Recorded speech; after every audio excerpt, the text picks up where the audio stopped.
Good day, students. Welcome to Educate. Let us talk about absolute values. So basically, the absolute value it is actually the distance of a number from zero. We want to see how far is a number away from zero. That seems pretty obvious because it is just the value of that number. For example, here, if we say we want to find out the absolute value of 2 using a number line, you know that a number line is divided into negative integers and positive integers, and they're all divided by a 0. So now to see how far is 2 away from 0, we'll just count. This is from 2, this is 1 and 2. So 2 is actually 2 units away from 0. Hence we can say that the absolute value of 2, which is the distance of 2 from 0, it is just 2. Well, that's pretty obvious. What if we say, what is the absolute value of negative 2? If we say the absolute value of negative 2, we want to see the distance of negative 2 away from 0. We just put our negative 2 into these lines. That tells you that we are looking for the absolute value. So in this case, if we just come to the number line, stand here at negative 2, we can just pretty count match 1, 2. So you can see that negative 2, it is also 2 units away from 0. So basically the absolute value, it is the what? It is basically the distance of a number from 0. You can notice that if you used 2 here and you used also negative 2 in the other expression, basically you are getting the same absolute value. You are getting the same distance even though you are using two different numbers. It is because the absolute value it is always a positive number because a distance is always positive. There is no negative distance. The negative tells you about the direction of something. So in this case, we can just say that the absolute value of x is equals to x if x is greater than 0 using this law here. So this simply means that we need to always have a positive absolute value. To always have a positive absolute value, it means that here the absolute value of x, we'll just write x exactly as it is because x is greater than 0. It's a positive number. For example, the absolute value of 4, because 4 is a positive number, we're just going to say it's 4. So you can see that the absolute value of 4 is just 4 because 4 is a what? Is a positive number. The absolute value of 10 will be just equals to 10 because what? 10 is a positive number. The absolute value must always be a positive distance. Okay, but what if I have the absolute value of negative 4? I know that negative 4 it is actually 4 units away from 0. That's the absolute value of negative 4 is actually equals to 4. But now how do I end up getting positive 4 when I've put a negative number? So basically I have to multiply by negative 1. I have to multiply this number by negative 1. So this is negative 1 multiplied by negative 4, and then I get my absolute value, which is 4. So if the number under the absolute value sign, the number within the absolute value sign, it is a negative number, I have to first multiply it by negative 1 so that I can get its absolute value or the distance of it from 0. If I just give you the absolute value of negative 100 and then I say solve this, you would say it's 100, right? You would say the distance of negative 100 from 0 is just 100. Hence, the absolute value of negative 100 is 100. But now, how do you make this negative 100 to be positive? You multiply whatever is inside the absolute value sign, you multiply it by negative 1. So this is what the other law means. This is what the other portion means, that the absolute value of x is negative x if x is less than 0. It simply means that you are multiplying x with a negative 1, just as we did here. You multiply x with negative 1 because x is less than 0, because x is a negative number. So for you to get a positive absolute value, you have to multiply x with negative 1. So that is why we say the absolute value can be x, exactly x as it is, if only x is a positive number. For example, absolute value of 4 is 4, absolute value of 10 is just 10. So we just rewrite the number exactly as it is. But it is negative x if you have got a negative number under the absolute value sign. So here we've got negative 4. So now this is a negative number. We multiply it by negative 1. So you have to multiply whatever thing that you have under the absolute value sign by negative 1 if that thing, if that expression is negative. Let's try to solve these following absolute expressions. So basically, the hint here, when you are solving expressions with absolute values, you are not given any equal sign, it's just an expression. They want you to express the possible absolute values of this.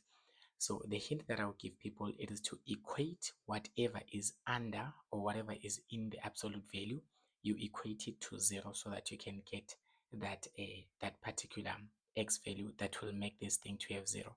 Because remember that 0 is the center, it is the one that divides negative and positive. And remember that our absolute value depends on whether the expression under the absolute value sign is negative or positive. So we want an x value that will make this to be 0. So you just equate this to 0. So you just do it at the side. You get x plus 3 is equals to 0. And the x value that will make this to be 0 will be x is equals to negative 3. So now you know that when x is equals to negative 3, then your expression is going to give you 0. So now to rewrite this, you say the absolute value of x plus 3 will just be x plus 3 exactly as it is if your x value is what? Is greater than what? It is greater than negative 3. Of course, negative 3 is the number that makes this to be 0. So if we take numbers that are greater than negative 3, we are just going to get positive x plus 3. We don't really need to multiply it with a negative. Remember, absolute value of x is x if x is greater than 0. So whatever is under the square root, whatever is under the absolute value sign, you just rewrite it here on the other side of the equal sign, if only it is positive. And here, for us to get a positive expression, our x values must be greater than negative 3.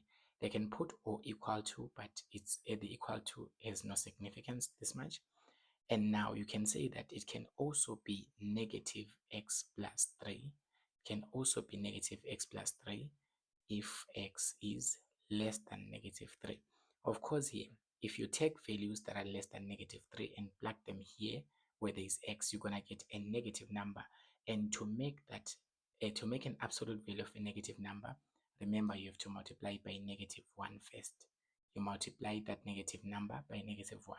So in this case, we know that we are going to get a negative expression if we put an x value less than negative 3. Hence, we have to multiply this expression by negative 1 first. So this is expressing the absolute value sign. Here you have got the absolute value of 2x plus 5. Remember the hint, you equate whatever is under the absolute value sign to 0. In this case, we have got 2x plus 5. You equate it to 0. And then you solve for x in this case. So for x here, 2x will be equals to negative 5 and x will be equals to negative 5 over 2. So here, for this expression to give us 0, then x must be negative 5 over 2. So for this to give us a positive 2x plus 5, then x must be greater than the number negative 5 over 2. Okay, x must be greater than the number negative 5 over 2. Or for this to give us a negative of this expression, 2x plus 5, then the number x must be less than negative 5 over 2. So just remember, less than corresponds with negative 1 times whatever is under the square root, whatever is under the absolute value sign. Okay, you can see here that under the absolute value sign we had x. We say that the absolute value of x is x if only x is positive. The absolute value of x is negative x if only x is negative, because we want to multiply by negative 1 to the x value so that it becomes what? So that it becomes positive. Just like here, we multiplied by negative 1 to this negative 4 so that we can get a positive absolute value. Here we multiplied by negative 1 to this negative 100 so that we get a positive value. So similarly here, we are doing the same. Now here you are given number 3, pi minus 2. Basically, pi is a number. This is not really an expression that cannot be solved. Pi is a number and it is equivalent to something around 3,15. So you can see that pi is 3,15. So if you say 3,15 minus 2, you are going to get a what? You're going to get a positive number. So there's no need to multiply with a negative for this one. So this will be just pi minus 2. So the absolute value of this will be just pi minus 2, because we are sure that if we say 3,15 minus 2, we're going to get a positive number. So we're just going to write it exactly as it is. Just as we did here, we wrote 4 exactly as it is because it's positive. And here we are sure that if we say 3,15 minus 2, we're going to get a positive answer because 3,15 is greater than 2. But it would have been different if we had been given something like maybe pi minus 5. You can see that the value of pi is 3,14, and 3,14 is definitely smaller than 5. Remember, when you're subtracting something that is smaller or something that is bigger from something that is smaller, you're going to get a negative answer. For example, if you go and do 2 minus 3, you're going to get negative 1. If you do 4 minus 10, you're going to get negative 6. So basically, for you to get a negative number, you need to say small minus big when you're doing subtraction. In this case, you can say that the value of pi is 3,14. It is definitely less than the 5 that we're subtracting pi from. So in this case, this one, we are sure that if we're going to put 3,14 here minus 5, we're going to get a negative number. So what should we do if we have got the absolute value of a negative number? We multiply it by negative 1 first. So here you're going to multiply this expression by negative 1. So there's no need to substitute here. There's no need to substitute. So in this case, this will be negative pi plus 5. So the reason we multiplied this expression by negative 1 is because we know that it's a negative expression. Okay. And then this is just something like 5 minus pi. So whenever you're solving the absolute value expressions, you have to express it with two options, given that some of the options will make it to be a negative, some of them will make it to be a positive. If it is positive, you just rewrite it exactly as it is, your expression. But if it is negative, you multiply it by negative 1. What if you are given absolute value equations? Now they are no longer expressions, they're now equations. So now we are now solving for x in each of the following equations. We're going to use the law that says the absolute value of x is equals to a if x is equals to plus minus a. So basically, remember in my first example, I said that the absolute value of positive 2 is 2, and the absolute value of negative 2 is also positive 2. So you can get the same absolute value using two possible numbers. You can get the what? The same absolute value or the same distance away from 0, but using two different numbers. One must be negative, one must be positive. You can just say, for example, the absolute value of negative 100 is equals to 100. But if you do the same absolute value of 100, you're going to get that is equals to 100 as well.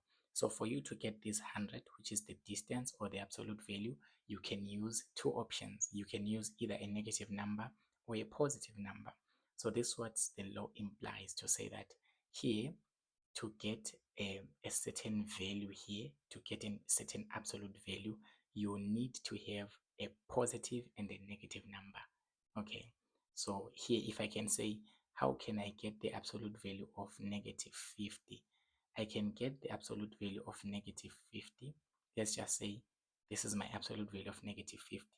Now I say, how can I get the absolute value of negative 50? I can either use 50 or I can use negative 50. Okay, so in this case, the absolute value of 2x plus 6 is equals to 2. So basically, you're going to take whatever is under the absolute value sign. This is 2x plus 6, whatever expression that is. This is equals to 2. And you're going to have another option, which will be 2x plus 6, which is equals to negative 2. So basically, you know that for you to get this absolute value, you can either use a positive 2 or you can use a negative 2. Because remember, an absolute value has got two options. So pretty much here, that's why you equate to positive 2 and negative 2. And to simplify here, this will be 2x is equals to negative 4, and then x is equals to negative 2. Or if you transpose here, you're gonna get that you're gonna have 2x is equals to negative 8, and then dividing this, you get x is equals to -4. So now basically, this is how you deal with an absolute value equation. Whenever they give you an equation and you have to solve for a certain variable x. And if you can put x is equals to -2 here, if you can put x is equals to -2, this will be 2 times -2 plus 6. And that's going to give you -4 plus 6. That's going to give you +2. So you can use x is equals to -2 to get this number. Or you can also use -4 as well. If you put -4 here where there's x, this will be 2 times -4, which is -8. -8 plus 6 will still give you what? It will still be able to give you if -2, and the absolute value of -2 will just be 2. So basically, when you are solving the equations that have got an absolute value sign, you have to show that you can get the absolute value by either using a positive number or a negative number. For example, in number 2, you've got 5x minus 2 is equals to 6. You can take whatever is under the absolute value sign. This will be 5x minus 2 is equals to 6. Or you can take this expression, 5x minus 2, and equate it to -6. And then you simplify on both sides. 5x will be equals to 8, and x will be equals to 8 over 5. Okay, so 5x, okay, x will be equals to 8 over 5. Or you can just transpose this side and you have 5x will be equals to -4, and x can also be -4 over 5. So using both these x values, you can test them back and substitute 8 over 5 here. If you substitute 8 over 5, this is going to give you 8 minus 2. That's going to be 6. So indeed it's correct. If you are going to use this one, x is equals to -4 over 5, this is going to give you a -4, -2. You get -6.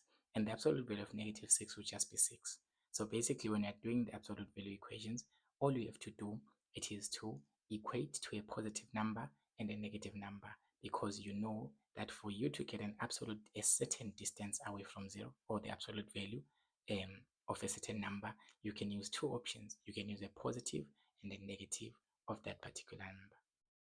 What if you are given absolute values on both sides? That doesn't matter. It won't even break you. What you have to do is to just treat this one as if there is no absolute value sign on it. Just pretend that it's just a number with no absolute value sign on it. So you can say that this is 2x plus 7 is equals to, you just equate 3x plus 2, or you can have 2x plus 7, and then this can be equals to, now remember that you need to have a plus and a minus. Whatever is over the equal sign, you have to make it positive at first and make it negative. In this case, we made it positive 3x plus 2. Now we can make it negative 3x plus 2. And then now here, all you do is to solve for your x value. In this case, you just group the terms such that you've got x is equals to 7 minus 2, which is 5. So x is equals to 5. Or you can just have this as 2x plus 7 is equals to -3x, -2. So in this case, you can just transpose the x terms to be on one side. You're going to get that 5x there will be equals to a -9, and then you get your value x is equals to -9 over 5. So do check the calculations. I might not be so accurate in them, but basically that is what you're doing. You just complete the algebra on your own. But the solid idea here is that if you have got the absolute value of a certain number, to get it, you can either use a positive one or a negative of that number. You can use a positive or a negative of that number to say that you can use -20 and +20 to still get the same absolute value, which is just 20. So the absolute value is always a positive distance, the distance of a number away from 0. Thank you, ladies and gentlemen, for watching this video. Do not forget to subscribe to this channel and support us in all ways that you can. Thank you.